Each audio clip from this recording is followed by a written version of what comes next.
It's time for Chill and Heal. From mental health and anxiety to nutrition and self-care, just chill and live a happy life. Chill and Heal with Chill Spa owner Chrissy Cantor on 99.9 and AM 1370 WFEA. That was a very nice throat clear, by the way. So sorry. Oh, that's okay. I put your mic up a little bit too quickly. I was excited to get you on because you are, after all, the Chill Executive Officer, the CEO of the Chill and Heal show. And last week, it was like all women. This week, that's right. We got a room full of guys. I know. The boys club. I guess. Welcome to the boys club. I'll keep my finger on the beep button if I need to. I think we're going to be pretty well behaved. Good. All right. This is, this is the Chill and Heal show. I am Chrissy, your Chill and Heal host. I'm here to fuel your mind, body, and soul with goodness. We will connect, open up, share, be real, be raw, overcome, let go. We're going to let go of a lot, and we're going to learn back to school, and grow together to simply live a happy life. And today, I have our dear friend Steve Richards with us, and Jay's in the room too. Our longtime friend, two-time author, and someone who's been on our show just a few weeks ago. Welcome, Steve. Thanks, Chrissy. It's great to be here again. Oh, my God. It is so great. And I wanted to share today, my goodness gracious, there's a lot going on in this world. And our show is, if you don't know your rights, you don't have any. Let me repeat that again. If you don't know your rights, you don't have any. And we have a special guest with us today, and we're going to talk about this important topic to all New Hampshire citizens and, well, across the nation, too. Don't you think, Steve? Yeah, and I think today's going to be an incredible show, Chrissy. If you're a citizen of the state of New Hampshire, then this show is for you. You know, we used to teach the state constitution in school, and we stopped doing that. And I think, it's caused a huge knowledge vacuum. And, if the saying, if knowledge is power, then a lack of knowledge is vulnerability, right? You're not in a position of strength. You're in a position of weakness. So I think today we're really going to talk about three things. Number one, we're going to talk about in New Hampshire, there's a constitutional thing called a remonstrance, which I had no idea what the heck that even meant. I'm like, what's that word mean? A remonstrance. Basically, if I could summarize it this way, if our government does something they're not supposed to do, we're supposed to have the right to protest the government peacefully and be heard. Amen. And currently, that's not available to us. Can you believe that? That is not good. The second thing we're going to talk about is that free money is never free. I say that all the time. Yes. There's nothing for free. The state of New Hampshire took a bunch of federal money right back when this whole COVID thing happened. And, of course, money comes with strings, and we're going to talk about that. Strings to choke us out? We'll let our guest speaker talk about that here on the show momentarily. And then the third thing is with the midterms right around the corner, I think, with all the COVID things that happen, a lot of voting rules got bent and expanded and kind of colored outside the lines a little bit. And so we're going to talk a little bit about absentee voting, voting machines, and voter qualifications. So, Chrissy, I think it's time you should introduce our guest. Well, I'm so excited. And today on the show, we have New Hampshire constitutional scholar and someone who has argued in front of the state Supreme Court, Daniel Richard. Former Secretary of State William Gardner has called you the most knowledgeable New Hampshire constitutional scholar he's ever met. And he invited you to teach a class, which is unbelievable. And Mitch, oh my gosh, this is like a mouthful. And I start reading, and I start thinking about everything that's going on. And I've seen some of your videos, Dan. And can you please introduce yourself? And you are Steve's cousin, and I'm honored to have you on our show. Well, thank you so much for the invitation. It's an honor to be here. So thank you for having me over. Excellent. So, with this. So, Dan, a little bit about you. Yeah. I was born in Canada. Parents immigrated here in the 60s. I grew up in the north end of Manchester. 17, I joined the Air Force. Fell in love with dogs, dog training. Got out of the military and did that for a career, culminating at managing a federal agency. I used to be the head trainer for all the canine teams for strategic petroleum reserves down in Louisiana and Texas. So that's kind of my background, training dogs to find bad people and bad things. So when I came back to New Hampshire after doing contract work, I found it a simple transition to hunting unethical politicians. Amen. Amen. So, those don't exist, Dan. Well, Everyone is great. there's a lot of them, and they're in both parties. I can tell you that. I've seen them. Yeah, swamp creatures we call them. Right? We've got to drain that swamp. Okay, and I hear you are the guy.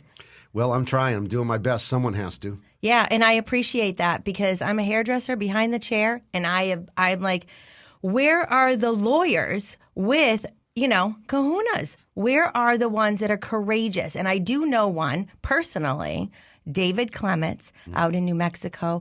The professor, I was just with him this past weekend in New Mexico. Incredible, oh my gosh, concerned citizens for New Mexico fighting back and waking up. And this is not a Republican, Democrat issue. This is a all-American issue. Absolutely. On securing our elections.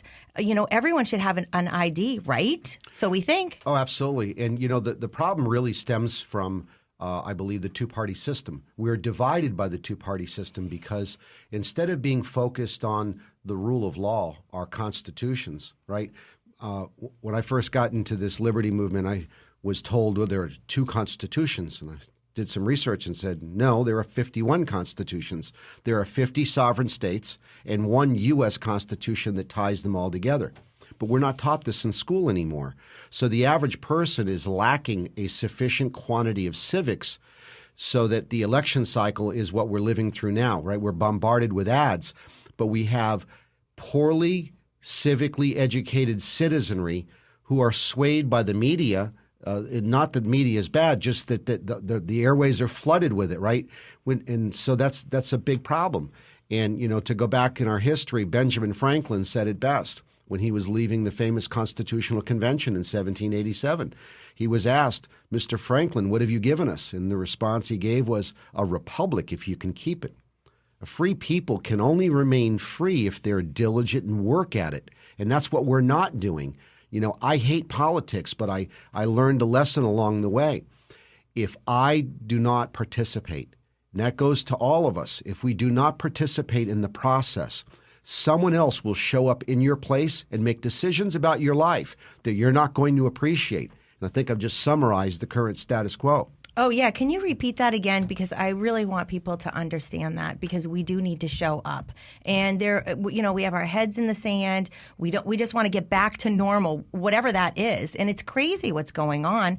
And I'm like, can you just wake up? Absolutely. And the thing is people keep looking for somebody else to fix the problem. Right? Looking to the left, looking to the right, and not really understanding the person who can fix the problems. You're looking at them in the mirror. Right. And you got to stand up. And the only way to do that, I founded an organization called New Hampshire Committee of Safety. And it's predicated on bringing awareness to the fact that until we improve the education of civics so that we're all on the same page, if I could change the word constitution, I would change it to the word social contract because people don't understand that's exactly what it is. Your state constitution is a social contract between you and your neighbors and the rest of the citizenry of the state. And so if all the parties to the contract are unaware of the contract, that really summarizes the mess, right? Yeah. And so we have well-intended volunteers who run for office, and they don't know what the contract says either. So this is the root of the problem, and that's been my mission over the last 2 years, is I've been asked to speak all over the state on this issue, talking about our history. Scripture tells us, Hosea 4:3, my people perish for a lack of knowledge. It's exactly what's going on. Those who do not know their history are doomed to repeat its mistakes. We are here to knowledge up, and I'm grateful you're here. And, I think that when we actually, I'm going to say select, okay? We're not electing our officials. They're being selected That's for right. us. We no longer have elections. We have selections. Yes, and I do know this personally because of New Mexico and being on the campaign with Jay and having the upper people of the party, of the Republican Party, strong-arming and going, oh, no, this is who we're going to vote for, and this is what we're going to do. And, oh, actually, that HB 43 is a lie. They're saying it wasn't CRT. And I'm like, excuse me, sir, it is CRT. So I think that it's really horrible when we have these people that we're supposed to respect and they're actually lying to us. It's true. It's sad but true. I mean, I'm just like, dude, are you kidding me? You're lying to me. And they'll keep lying until somebody stands up and says, hey, you're lying. Right? Oh, Here's absolutely. the truth of the situation. Absolutely. You know, one of the scary things that most people are unaware of, do you folks realize there's already probably close to 1,000 bills on deck in front of our legislature, and they haven't even been elected yet? How's that possible? I'll explain. We have a two-party system. If you go to NHDNC or NHRNC, one page is blue, one page is red. Both of them are going to tell you what they believe, what their platform is, and what their legislative agenda is. Okay? That's the problem, which is that which finances that agenda is the one that gets all the attention, of course. And this is the nexus of the problem. This would be fine in a socialist democracy, but we're supposed to be a constitutional republic. So having said that, a constitutional republic operates differently. The Constitution is the source of the authority for the government and the limits of its power. It's the construct of the relationship. And government is limited by this instrument, where the legislative process is adjudicating the issues that the people have. Let me explain. Steve mentioned the remonstrance process. We have the constitutional right to petition the government or to seek redress by remonstrance. And that's how the legislature is supposed to function. It's called the general court. You're supposed to elect your legislative body to sit in judgment of your concerns and problems because, see, your state government has only been delegated to do three things for you: to protect your life, your liberty, and your property. That's all they've been tasked to do. They do a million other things today that they're not tasked to do, and the people keep allowing it to grow. But the point is, the way the legislature was created under our state constitution, they're not supposed to be assembling just to keep passing more laws. And that's exactly what they do. We're dying of this, right? It's choking us to death. Oh, choking us out. And so what we have now is this precept where people think, well, once I get elected, I can go to Concord or Washington and do as I please. And this would be proper in a socialist democracy, right? Because you surrendered the sovereignty to the legislature. They know best. You've given them that authority, but not in a constitutional republic. That's why education and civics is so important. The average person doesn't understand this. It's all about we the people. It really is. You are the source of power. There are four power structures in the state government. The people who wrote the state constitution, the social contract, they created the three branches of government: the executive, the judicial, and the legislative branches. But you maintain all the power, the laws of the land. There's 101 articles in the New Hampshire Constitution. Each of those articles, did you know you have 38 enumerated rights in the New Hampshire Constitution? No idea. There you go. I need to be schooled. There you go. Where the average person knows about the U.S. Bill of Rights, and they don't understand the Federal Bill of Rights was not a repository for your rights, but we talk about it that way all the time. The Federal Bill of Rights exists specifically to protect the people in the state from the federal government ever trampling on those rights protected by the state constitution. Where do you think the Bill of Rights emanates from? Half of the states in the Union, when the legislatures debated whether they would adopt this new constitution, responded and had a list of conditions. Those conditions became the U.S. Bill of Rights because they were basically saying, hey, these rights are already protected between we, the people, and our state government that's been created for that purpose. The feds can never go there.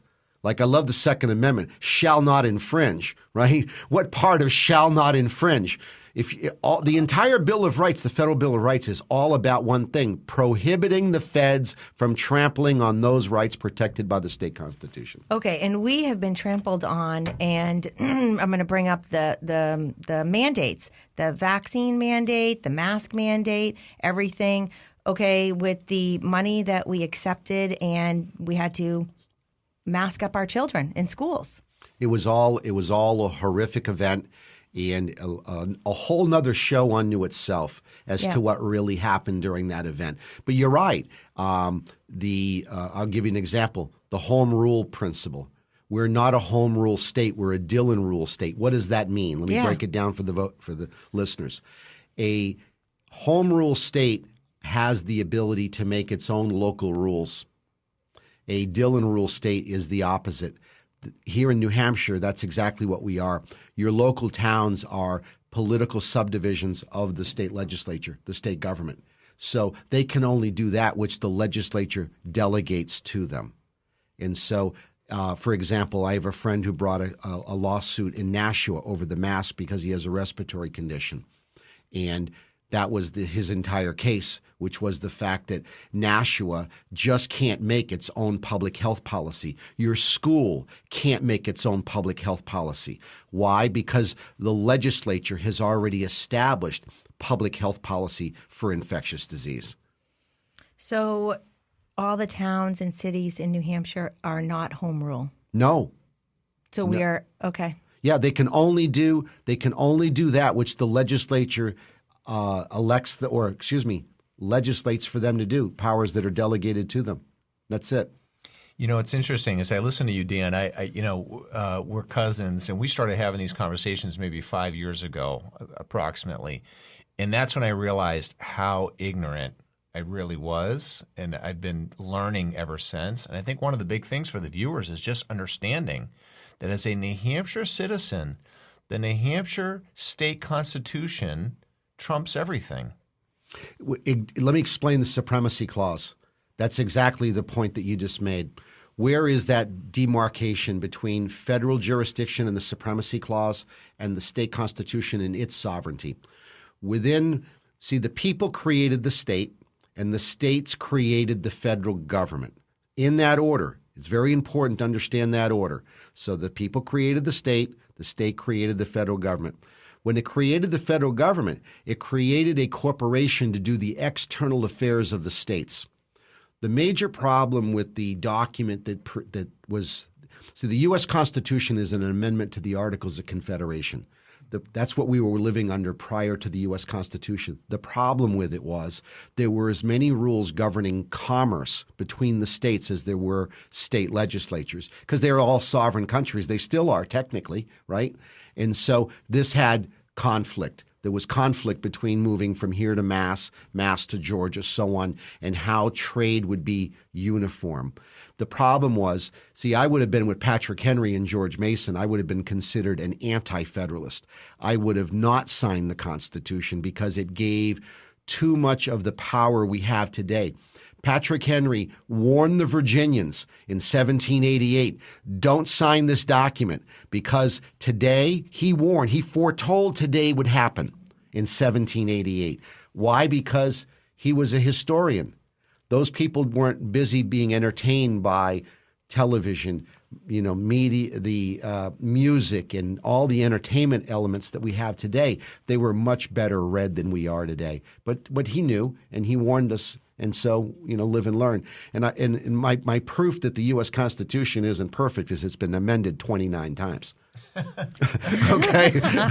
Women point. didn't have the right to vote, right? Look at Dred Scott, right? Dred Scott's a major black eye on the U.S. Supreme Court. A black man was bought as a slave. When his master died, he sought his freedom. He went all the way to the U.S. Supreme Court, and the U.S. Supreme Court said, you don't have any rights because you're black. The Constitution as written only applied to white Christian men. That's it. What? Right. Did you ignore the preamble of the Declaration of Independence that said all men are born equally free and independent? New Hampshire's Constitution, the first article says all men are born free and independent, Amen. right? Yeah. And so, but they skipped that part apparently. And so, yeah, it's a very broken document. And I say the 14th and 17th Amendment to the U.S. Constitution destroyed the Republic. The reason I say that is the 14th Amendment was created to solve the freed slave solution, or it was a solution to that problem, because they were in worse condition after they were freed, because at least when they were the possession and property of the plantation owner, which is a horrific thing to say, but it's a historical fact, the plantation owner had a vested interest at keeping them healthy, because healthy people were better workers. When he was no longer entitled to their free labor, he could care less, and they were treated horrifically. This is where the Black Codes and much of, the whole Ku Klux Klan and the federal statutes that are on the books today were all based on that. They were all based on the fact that the established government, your sheriff, your courts, everyone was treating the freed slaves horrifically. It was a huge human rights violation, even worse than the bondage they were in, I think. Well, I think, one of the points I think we wanted to highlight, and then we can come back to some of the topics of today, is I think for the viewers is just understanding that the state constitution, we need to get back to understanding the state constitution, and because the rights that if we don't understand our rights, we don't have any. So maybe we could talk a little bit about some of the things that are happening right now. Yeah. My goodness. I'm like trying to take this all in right now. And I'm like, all right, actually, Steve, I'm going to hand it over to you. Yeah. So, Dan, we talked about a couple of things. I know I would say, the tip of the spear in a couple of areas in New Hampshire right now. Could you touch on a couple of those things, just kind of at a high level, so people understand, some of the things that are happening? Number one, this should scare the audience. The state constitution is no longer taught at UNH Law School. It's not taught in our schools. So that's a big, big problem. A friend of mine who's a very successful contractor in the state tried to hire an attorney for the voting machine issue, was heavily involved in the Wyndham audit. And he could not find a lawyer in this state who would take on his case. And the problem was, and he could afford to pay. I have another friend who's already spent $50,000 with a prominent law firm to fight a right to know case. It's in the front of the Supreme Court now. So this sets up how I got involved. As I started researching this very subject and discovered there was a state constitution, I immediately figured out that, hey, what this says here is not what we have, right? And so how did we get here? Mm-hmm. So as a dog trainer, I do everything backwards. So I see the big picture, and then I start backwards. I think when editors review documents, they often will work this way as well, review things backwards. And so started with the 1100 Charter of Liberties, the 1215 Magna Carta, to the Petition of Right in 1628, to the Grand Remonstrance leading to the English Bill of Rights. Those 5 documents make up the genealogy of our state constitution and our U.S. Constitution. There's an attorney named Chris Ann Hall out of Florida. She's a brilliant constitutional teacher. She changed my life about 7 years ago. She pointed me down this road. And so as a tracker and a hunter, that's where I started my research. And so I discovered that we have all these changes along the way. And so the founders were geniuses. They said, leave a bread trail. Timestamp every change you make. So if we make a wrong turn, we'll know where we went wrong. And so that's how I was able to uncover all of the changes. Then I found a recurring theme. The recurring theme is this, that the changes to our government, both state and federal, are a repetitive violation of the procedural due process required to achieve the outcome. To make it more simple, the only way you change government is through the consent of the voter. And that's not happening. So we have 3 major issues on voting, right? Mm-hmm. So issue number 1 is the machines themselves. The machines were not in use prior to 1979. So how was voting conducted? It was conducted by hand, voter integrity. You have 3 elected human beings responsible for preserving the integrity of the vote. The moderator is elected to sort and count the vote in front of the town selectman and the town or city clerk. So those three people are responsible for examining the ballots, which a machine cannot do, and counting of them. So 1979 comes along and the legislature passes this statute. The problem with the statute is, first, it was written for a temporary use authorization. But two, it wasn't a proper law. What do I mean by that? The legislature can't give its power to make law to another body. And that's what they did. The voting machine was, the way the statute was written, it said the towns can decide for themselves whether they're going to follow what I just said about the moderator, what the Constitution requires. The towns get to make that decision as to whether they're going to follow the Constitution or not. No, they can't do that. But that's the power they gave them. And here's what should make everyone upset. They wrote the statute in such a way that they then make you're going to apply to an unelected governing body called the Ballot Law Commission. Well, they're not elected, and they can't make law, but they are. And so that's issue number one on the voting machines. Okay, so we're going to take a little break, and we're going to come back to the second issue. Awesome. Okay, so we need to get rid of those machines. Absolutely. Period. And they're not safe. And They were UL certified when they were manufactured, and when they went in there and butchered them to cut out the ribbon cables and the modems so that they can't communicate with external devices, you have to recertify them. And UL won't recertify them because they're too old. They're not supported. The hardware is not supported by the manufacturer anymore, nor is the software. So now they're not safe. And by the way, they are short-circuiting when voters go in and it's raining outside and they drip on the ballot. It's been known to cause the machines to short circuit and malfunction, and hand sanitizer during COVID was doing the same thing. How convenient. All right, we're going to a break. We're going to knowledge up when we get back, even more so. Come chill. Manchester's a war-winning days, but just chill. Come spend a day at Chill. Escape the stress of your everyday life. It's good for the mind, body and soul. A boutique spa with all the luxury of a resort. Look chill, feel chill, be chill. Let our talented staff make you fabulous. From couples massage to facials, spray tanning and hair design.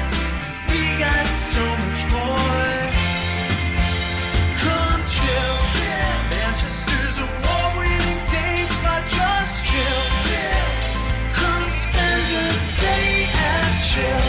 Online at chillspa.com. More than ever before, it's important to take care of your well-being and fuel your mind, body, and soul with goodness. Tune in Wednesdays at 9 a.m. for Chill and Heal with Chill Spa owner Chrissy Cantor, the Chill Girls, and special guests sharing experiences and expert advice on how to keep it simple. Just chill and live a happy life. They'll dive into a variety of topics, from mental health and anxiety to nutrition, self-care, and tips on how to look and feel good every day. Chill and Heal, Wednesdays at 9 a.m. on 99.9 and AM 1370 WFEA. More than ever before, it's important to take care of your well-being and fuel your mind, body, and soul with goodness. Tune in Wednesdays at 9 a.m. for Chill and Heal with Chill Spa owner Chrissy Cantor, the Chill Girls, and special guests sharing experiences and expert advice on how to keep it simple. Just chill and live a happy life. They'll dive into a variety of topics, from mental health and anxiety to nutrition, self-care, and tips on how to look and feel good every day. Chill and Heal, Wednesdays at 9 a.m. on 99.9 and AM 1370 WFEA. Now, back to Chill and Heal on 99.9 and AM 1370 WFEA. Right, I'm an Auburn citizen. Welcome back. So grateful and honored to have Dan Richard and Steve Richard with us today. New Hampshire scholar, self-taught. And I got a text that came in just now, and my dear friend said, this guy is great with 1 million exclamations, and get rid of the fraud machines. So, Annie, I love you, and I'm with you. So can we go back to, I'm going to circle back. Yeah, I think where we just left off, we were talking about the voting machines. And could you just take a moment as we talk about this, tell us what happened in the town of Auburn earlier this year, and then what led to some recent news that just came out. Yeah, I went to vote at the local town. Now, before I did so, I put in motion a series of legal filings, which is every citizen's right to do, right? To peacefully protest in writing. What's that process called? A remonstrance. So I did exactly that. I went to my state legislature, prepared a remonstrance. Now, when I file, I notice everyone involved. The Secretary of State, because he's the record keeper. The governor is the executive. He's responsible for carrying the laws into effect. The legislature is the only body delegated the authority to repeal the law. So if you're saying, hey, legislature, the previous legislature did what it wasn't supposed to do, and we want you to take a look at this. And so that's exactly what I did, because when I was asked to look at voting machines, I said, no, they didn't get the consent of the voters. And so we're going to touch on the second subject, but the only way, and think of it this way, we are the employers. The people are the employers. Do you think that the employees should be rewriting their rules as to how they reelect themselves? Definitely not. That's what they're doing I here. mean, if I was one of them, I'd want to. Right. That's exactly what they're doing. So they're changing. So machines come to us without the consent of the people. I love our first article in the Bill of Rights of New Hampshire. All men are born equally free and independent, comma. And therefore, all government of right originates from the people, not some, all. That's powerful. All government of right originates from the people and is founded in their consent. Remember I said we're a constitutional republic? We gave them the power to do 3 things: to protect our life, which is homeland security, liberty, our rights, and our property. Have courts of law that will adjudicate property rights. Okay, that's all we gave them to do, but they do a million other things. But yeah, that's So the town of Auburn. So you walk in, and what happens? So I served the town. After serving the legislature, I served the town. I also gave them a notice. Here's something that most people don't know, and they should learn this: trespass. Anyone who's ever been told you're trespassing, you get a warning first. And if it's a police are involved, they're going to give you a warning, right? Or the property owner is going to give you a written warning. You can't charge someone with trespass unless you first warn them that they're trespassing. Your rights are your property. You have a property and your rights. James Madison, read his dissertation on property rights in the Federalist Papers. So that's what I did. I warned my town. I said the use of these machines is a violation of my rights. It's also a violation of federal law. You know what they did? They ignored me. They're really good at ignoring me. They haven't figured out yet I'm not going away. I love it. So You're not going anywhere. So I showed up a few days later, went to vote, checked in, gave the supervisor of the checklist my ID. It gave me my ballot. I said, great, where's the hand count box? He says, well, we don't hand count ballots here. And I said, you got to use the machine. I says, well, you can't do that. That's coercion. You're telling me that I can't vote unless I use an illegal device. Didn't you get the notice of trespass? I don't know what you're talking about. So they sent me the moderator. They sent me to the moderator. So the moderator was a very nice gentleman, former Marine. I know, once a Marine, always a Marine. I get it. But the point is, he's retired now, and he was very nice, and he said, I understand. And he said, I admire your courage to stand up for yourself. And so that's exactly, and so I ended up being deprived of the right to vote because the only mechanism they would allow me is to use a device where I could not be ensured that, 1, it was safe, and 2, that my vote would be counted properly. So we, the people, did not give the consent to use the machines. Correct. And now this town, and I'm sure many towns across the state of New Hampshire, right, have refused the ability of the people to have their vote hand counted. Well, it also violates the Equal Protection Clause of the 14th Amendment. Remember I talked about earlier that the 14th Amendment was written for the freed slaves. So what did it do? It told the states what it shall not do. It tells the states it can't do three things. You can't deny the citizens of the states the privileges and immunities that the white people possess as under the Constitution. Because remember, the Supreme Court said it only applied to white people.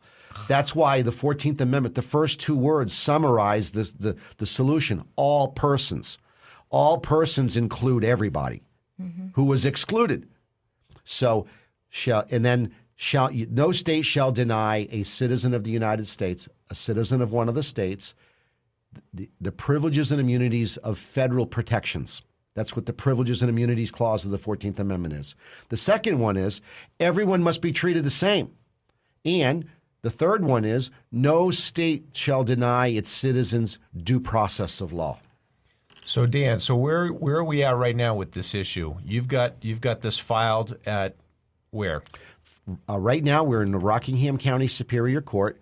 We had a preliminary hearing over the safety issue of the machines where they excluded my expert witness. So that's why I'm filing a motion this afternoon for an expedited hearing so that his testimony, OSHA, by the way, is now, because of our complaint, because I involved an expert, someone who testifies in front of Congress. Ooh. He's a very influential person.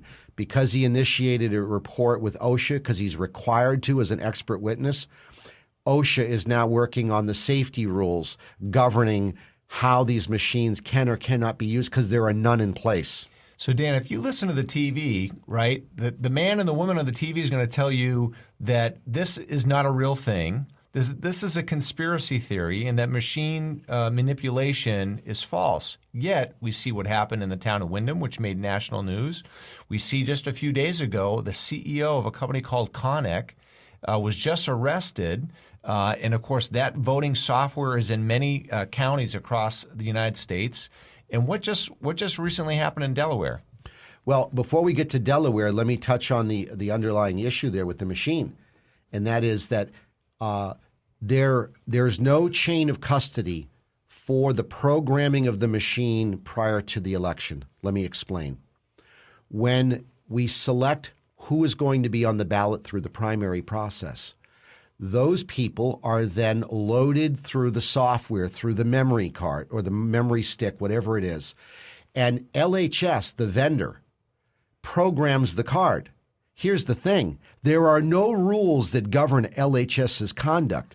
LHS is renting out Dominion voting machines, which controls the outcome of 33 electoral votes because it rents these machines to states throughout the Union.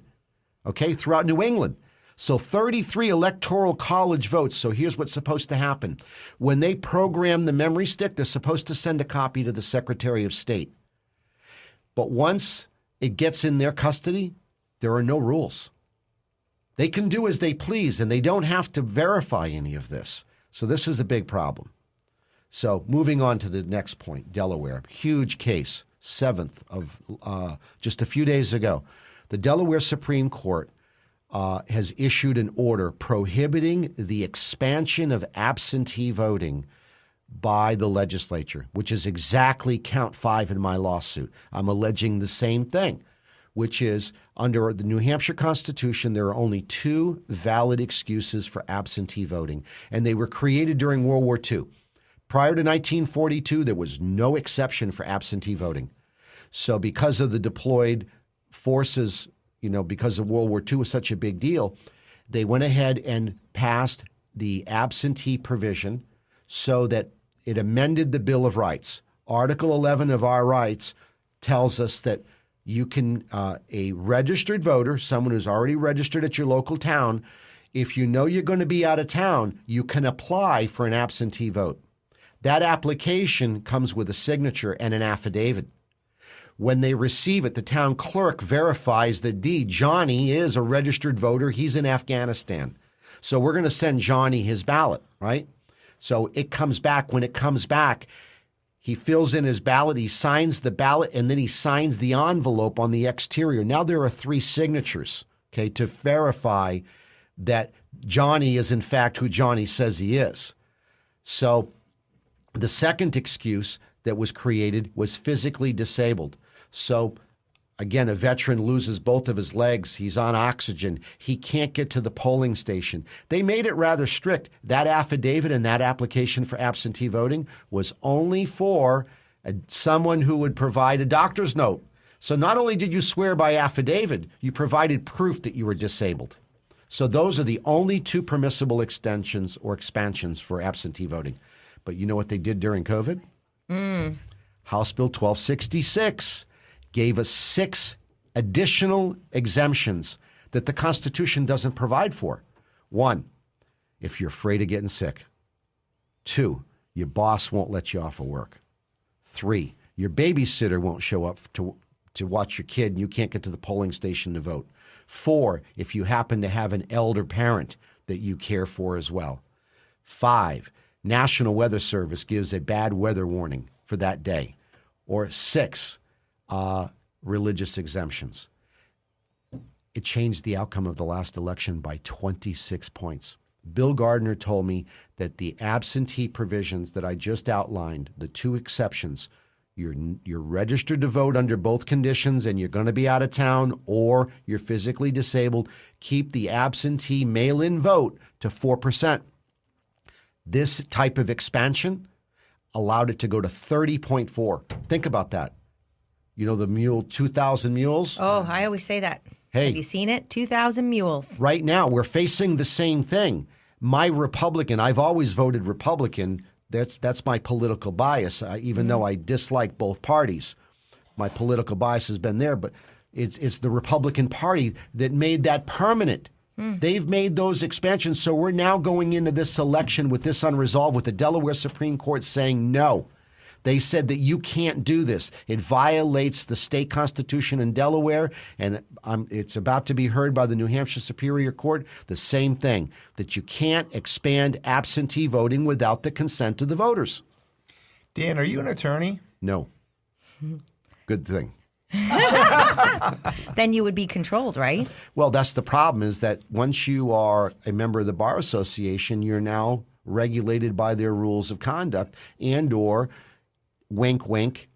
If you don't work a particular way or if you take on cases that make the state uncomfortable, could be the end of your political career because it is a monopoly power. That's another show. You know, they are violating. New Hampshire in 1903 adopted the Sherman Antitrust Act verbatim, which made a monopoly of any kind illegal. What do you think the Bar Association is? It's a private membership association created specifically for post-secondary education. But in 1968, they petitioned the state Supreme Court. They petitioned their own members to grant them a monopoly power.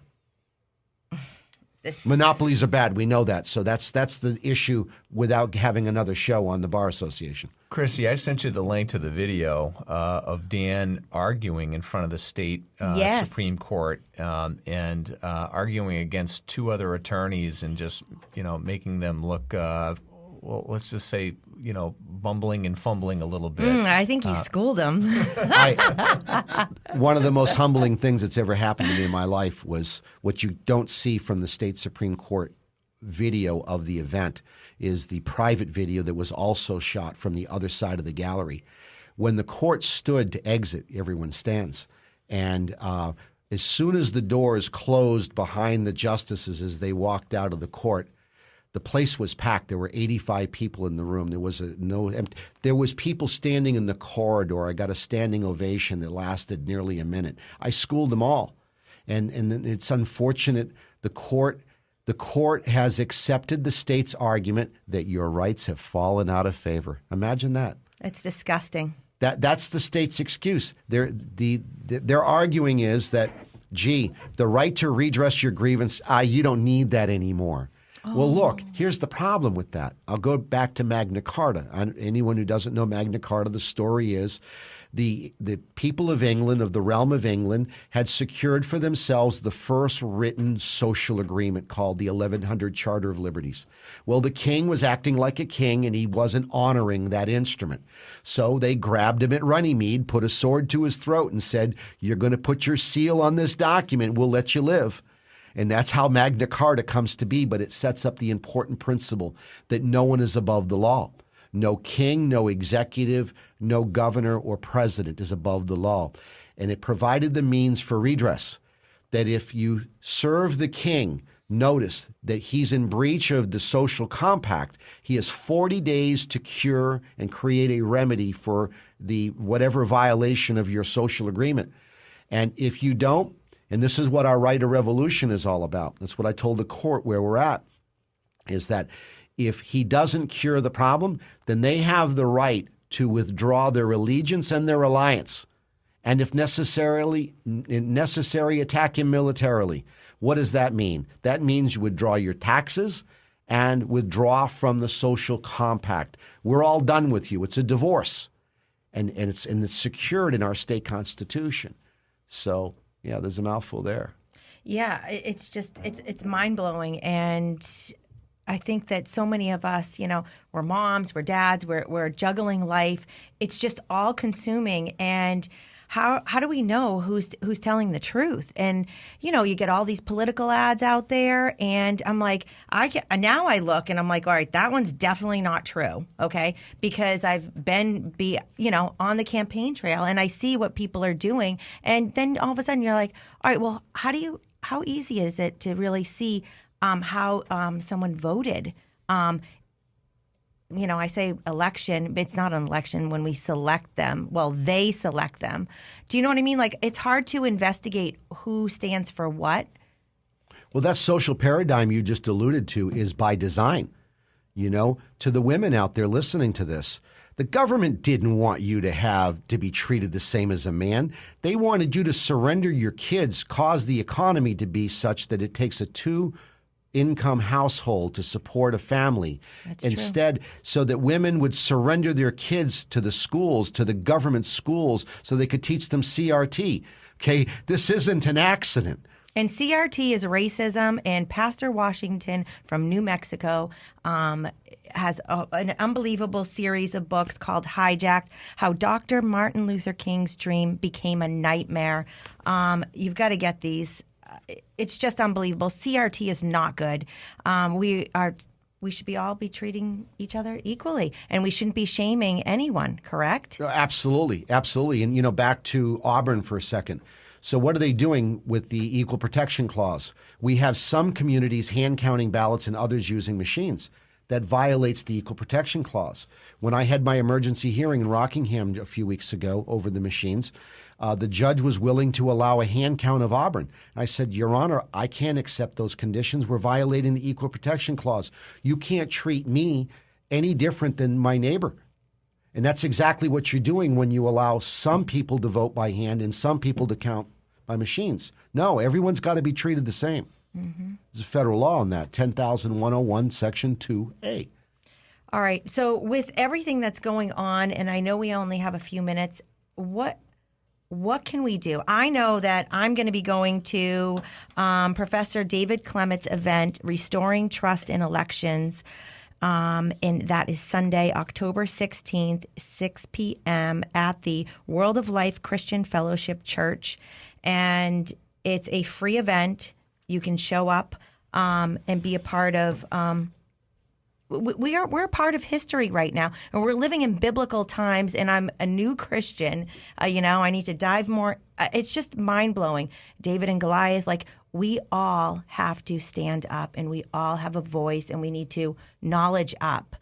And what can we do?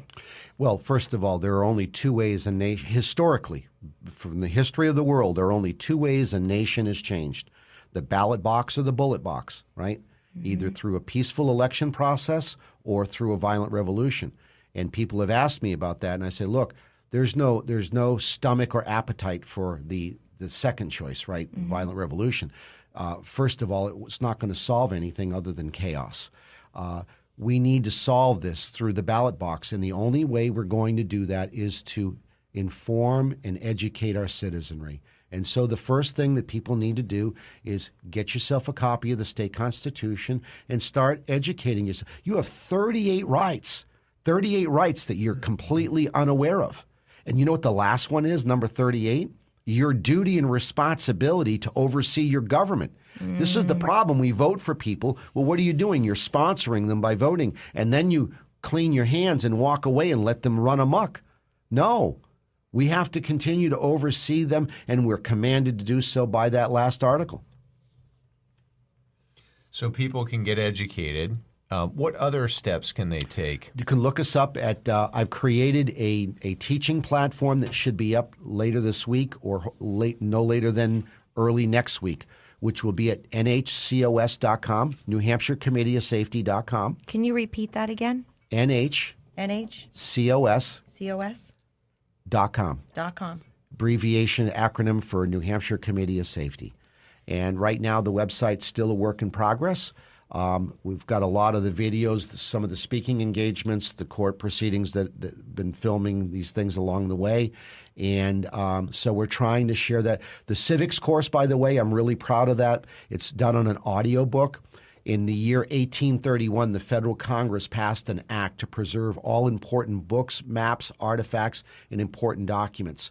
And a local printing company in Concord took to task to take the 1792 version of the state constitution and turn it into a teaching instrument for the schools. And so it was really beautifully done, where you read an article or two of the state constitution, and then it asked the question. And then the answer to the question is a footnote, a numerical number that takes you back up to read the article. And so what we did is we used 3 voiceover actors. And so one of them is period specific. One of our audio speakers is from England, so she had the English accent. Of course, everyone in New Hampshire in 1784 spoke with an English accent. And so one person reads the article, another person asks the question, and the third person gives you the answer. So that'll be available, and that'll make it easier for people to start understanding what their state constitution is, because that's how you control your government. And the only way we take control of America is the people need to start taking control of their towns, so that the towns can go back and the people can control the state, and then the state can control the feds. That's how it was created, and that's how it's fixed. Yeah, I've attended a couple of New Hampshire community of safety events and actually spoke at one of them per your invitation. And I know a number of people in the state. I mean, that's a great place to get plugged in, right? Start to get educated. And you talk about the town of Auburn. So I live in Hooksett, and of course I follow all this stuff. I happen to have a cousin that's, at the tip of the spear of this thing. And so when I went to go vote in the town of Hooksett, and I told my whole family, and I actually texted a whole bunch of my friends, requests for your vote to be hand counted. So I went up to the machine, and there's 3 people standing there, and I said, I'd like to have my vote hand counted. And the first 2 people were like looking at each other like, and they didn't say it, but they were like, we don't do that. Right. And then this big guy next to them pulled out a key, unlocked the side panel to the machine, and slid my vote in to the pile. Right. So it didn't go through the machine, where things can happen. Votes can be changed. Water, hand sanitizer, different things can have an impact on that. And my vote was able to be hand counted. So that's another small thing. But as we come into the midterm elections, everybody listening should be asking for their vote to be hand counted. Well, that's, I have to give myself a little credit there, because I got the state Attorney General's office to capitulate to that very thing at the court hearing. 30 Oh, that's great. Yeah, they said that we this would be provided. got 30 seconds. So thank you for your time. Well, thank you for your time. And we're going to knowledge up, and we so appreciate you coming in, Dan and Steve, for that wealth of knowledge. You're more than welcome. All right. And so we go to nhcos.com. And hopefully we'll see you Sunday at David Clement's event and Palace Theater on Thursday night. Amen.